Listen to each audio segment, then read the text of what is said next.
Сау саламатсыздар ма қымбаттыларым, күнделікті Құран кәрімнен үзінді оқиық. Назиғат сүресі 584 бет. Сендерді жарату қиын ба, немесе аспанды? Алла оны да жасады. Оның биіктігін көтеріп, оны теңгерді. Оның түнін қараңғылатып, күндізін жарыққа шығарды. Сосын жерді төседі. Одан су және жайылыс майданға келтірді. Оған таулар орналастырды. Сендер және малдарың пайдалану үшін. Бірақ ол ірі оқиға қиямет келген сәтте, ол күні адамзат не нәрсеге тырысқанын есіне алады.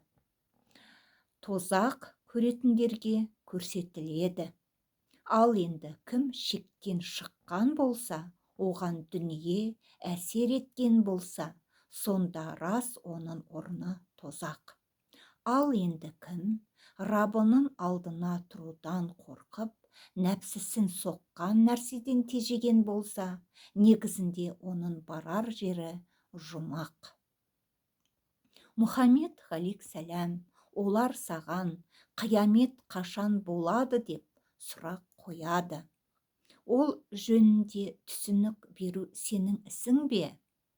Оның қорытындысы Раббыңа байланысты. Негізінен сен қияметтен қорыққан кісілерге бір ескертуші ғанасың. Олар қияметті көрген күні дүниеде бір кеш немесе бір сәске тұрғандай ойлайды.